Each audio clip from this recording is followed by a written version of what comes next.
ایک دفعہ کا ذکر ہے، ایک گاؤں میں ایک غریب گھرانہ بستا تھا۔ وہ لوگ اتنے غریب تھے کہ ان کے پاس پہننے کے لیے پھٹے پرانے کپڑوں کے علاوہ کچھ بھی نہیں تھا، حتیٰ کہ جوتے بھی نہیں تھے۔ اس گھرانے میں ایک مرد جس کا نام شنکا، اس کی بیوی رادھا اور ان کی ایک بیٹی پنکی شامل تھے۔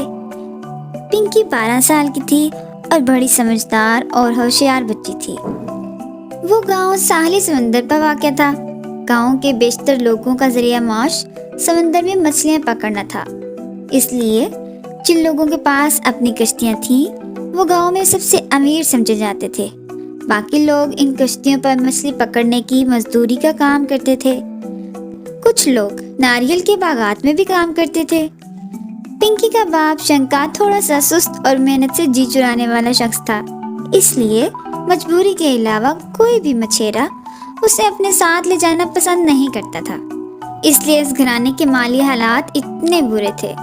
وہ دن خوش قسمتی کے ہوتے تھے جن میں مچھیروں کا کام عروج پر ہوتا تھا۔ ان دنوں میں شنکا کو بھی مستقل کام مل جاتا تھا۔ ایک دن وہ شکار سے لوٹا تو اپنے ساتھ ہفتے بھر کی مزدوری اور کھانے کو مچھلیاں بھی لے کر آیا جو مالک نے اسے دی تھی۔ ان مچھلیوں میں ایک نیلے رنگ اور پیلی آنکھوں والی بڑی خوبصورت مچھلی بھی تھی جو پنکی کو بہت پسند آئی۔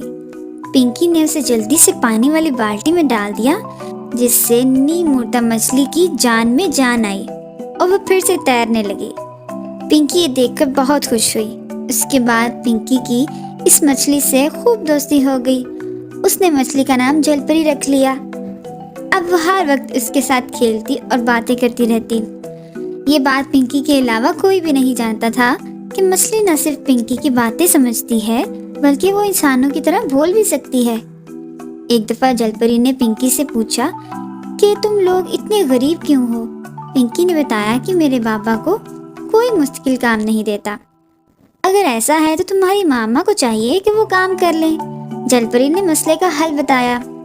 تمہیں نہیں پتا جل پری، ہمارے گاؤں میں بہت غربت ہے۔ کسی کے پاس اتنے پیسے ہی نہیں ہیں کہ اپنے گھر کام والے رکھ سکیں۔ اس کے علاوہ بھی یہاں کوئی ایسا کام نہیں جس کو عورتیں کر کے کچھ پیسے کما سکیں۔ پنکی نے جواب دیا۔ جل پری کچھ دیر سوچتی رہی اور پھر بولی، میں سمندر میں واقع ایک ایسے جزیرے کے بارے میں جانتی ہوں جو یہاں سے بہت دور ہے۔ اس جزیرے کے ساحل پر سونے کی چٹانیں ہیں۔ اگر تم وہاں جانے کے اسباب پیدا کر لو تو میں تمہیں وہاں لے جا سکتی ہوں۔ جل پری نے کہا تو پنکی پرجوش ہو گئی۔ سونے کی چٹانوں والا جزیرہ، لیکن ہم وہاں پہنچیں گے کیسے؟ ہمارے پاس تو کشتی ہی نہیں ہے۔ وہ سب میں تمہیں کل بتاؤں گی، لیکن تم لوگوں کو کل جلدی اٹھنا ہوگا۔ میں نے دیکھا ہے تم سب دیر تک پڑے سوئے رہتے ہو۔ جل پری نے کہا تو پنکی نے وعدہ کیا کہ وہ کل جلدی جاگ جائیں گے۔ پھر اس نے اپنے والدین کو جل پری کے بارے میں بتایا تو انہیں یقین ہی نہیں آیا کہ کوئی مچھلی کس طرح انسانوں سے بات کر سکتی ہے، یہاں تک کہ انہوں نے خود جل پری سے بات نہیں کر لی۔ پھر وہ مستقبل کے سہانے خواب دیکھتے دیکھتے سو گئے۔ اگلے دن سورج طلوع ہوتے ہی پنکی اٹھ گئی اور اس نے اپنے والدین کو بھی جگا دیا۔ سب لوگ پانی کی اس بالٹی کے گرد جمع ہو گئے جو جل پری کا موجودہ مسکن تھا۔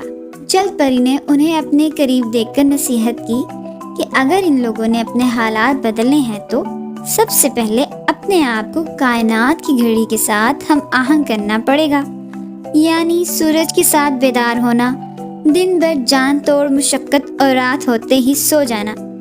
پھر مزید کہا کہ سونے کی چٹانوں والے جزیرے پر پہنچنے کے لیے ایک بڑی اور مضبوط کشتی کی ضرورت ہے جس میں جل پری اور شنکا کا خاندان سفر کر سکے۔ اب چونکہ شنکا کی مالی حالت ایسی نہیں کہ وہ کشتی خرید سکے اور نہ ہی بستی کا کوئی مچھیرا اسے اپنی کشتی دینے پر آمادہ ہوگا، اس لیے لازم ہے کہ ہم اپنی کشتی خود تیار کریں۔ لیکن کیسے؟ ہمارے پاس تو نہ کشتی بنانے کے لیے لکڑی ہے اور نہ ہی کشتی بنانے کا ہنر۔ پنکی نے کہا، لکڑی کے مسئلے کا حل تو جنگل میں موجود ہے جہاں وافر لکڑی موجود ہے، بس اسے کاٹ کر گھر لے آؤ، پھر اگلے مسئلے کے بارے میں سوچیں گے۔ مچھلی کی ہدایت پر سارا گھرانہ کلہاڑی لے کر جنگل کی جانب روانہ ہو گیا اور اگلے کچھ دن تک کشتی کے لیے درکار لکڑی کو کاٹ کر لایا جاتا رہا۔ جب لکڑی آ گئی تو جل پری نے شنکا کو ہدایت کی وہ کچھ ہفتے کسی کشتیاں بنانے والے کاریگر کے پاس جا کر کشتی بنانے کا کام سیکھ لے تو وہ اس لکڑی سے خود کشتی بنا سکتا ہے، باقی سارا گھرانہ اس کی مدد کرے گا۔ شنکا کے مزاج پر کوئی کام کرنا یا سیکھنا سخت گراں گزرتا تھا، لیکن سونے کی چٹانوں کے لالچ میں اس نے چند ہفتوں کی محنت سے ہی کام سیکھ لیا اور پھر سارا گھرانہ گھر کے اندر ہی کشتی کی تیاری میں جت گیا۔ جب کافی تگودو کے بعد کشتی تیار ہو گئی تو مچھلی نے نیا حکم صادر کیا کہ شنکا جال بننے کی تربیت حاصل کرے، کیونکہ طویل سفر میں جال کی مدد سے مچھلیوں کے شکار کے ذریعے خوراک کا مسئلہ حل کیا جا سکے۔ مرتا کیا نہ کرتا کہ مستاق شنکا نے جال بنانے والوں سے تربیت لی، پھر اس کی بدولت گھر کی خواتین بھی جال بنانا سیکھ گئیں اور انہوں نے اپنے سفر کے لیے کچھ جال تیار کر لیے۔ اگلے مرحلے میں وہ صبح سویرے ایک اونٹ گاڑی پر کشتی کو رکھ کر سمندر کی طرف روانہ ہوئے اور پھر کشتی کو پانی میں اتار دیا گیا۔ جل پری کی پانی والی بالٹی سمیت سارا گھرانہ اس کشتی میں سوار تھا۔ کشتی کافی بڑی تھی۔ طویل سفر کا آغاز ہوا۔ جلد ہی وہ لوگ کھلے سمندر میں تھے۔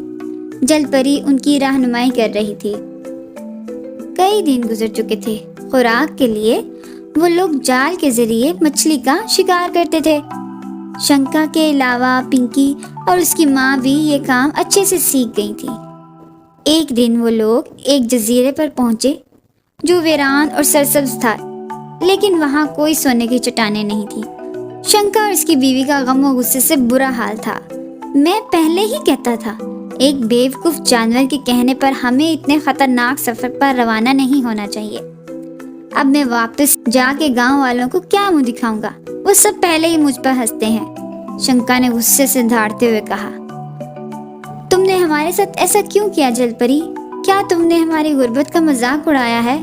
پنکی کی آنکھوں میں آنسو تھے۔ نہیں میری دوست، ایسا نہیں ہے۔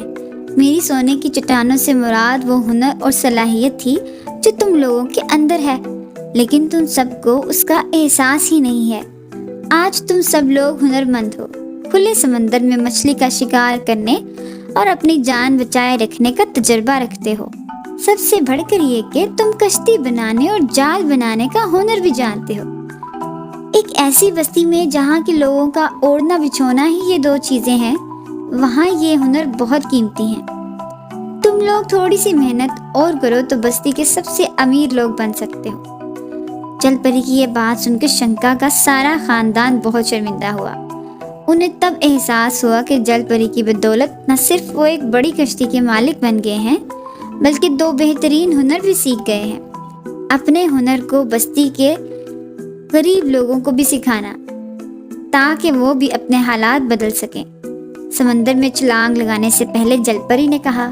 پھر وہ لوگ واپسی کے لیے روانہ ہو گئے۔ بستی میں پہنچ کر پنکی اور اس کی ماں نے مچھلیاں پکڑنے والے جال اور کشتیاں بنانے کا کام شروع کیا، جبکہ شنکا اپنے ساتھ مزدور ماہی گیر لے جا کر سمندر میں مچھلی کا شکار کرتا تھا۔ یوں کچھ ہی عرصے میں پورے خاندان کی محنت اور کوشش سے وہ غریب ترین سے گاؤں کا سب سے امیر گھرانہ بن گیا۔ آپ نے دیکھا پیارے بچوں کہ کس طرح انتھک محنت اور کوشش سے کوئی بھی مقصد حاصل کیا جا سکتا ہے۔ قدرت نے ہمارے اندر سیکھنے کی بے پناہ صلاحیت رکھی ہوئی ہے، ہمیں بس خود کو متحرک، قدرت کی گڑی کے ساتھ ہم آہنگ اور محنتی بنانا ہے۔ پھر آپ دیکھیں گے کہ کامیابی کس طرح آپ کے قدم چومے گی۔ Thank you for watching.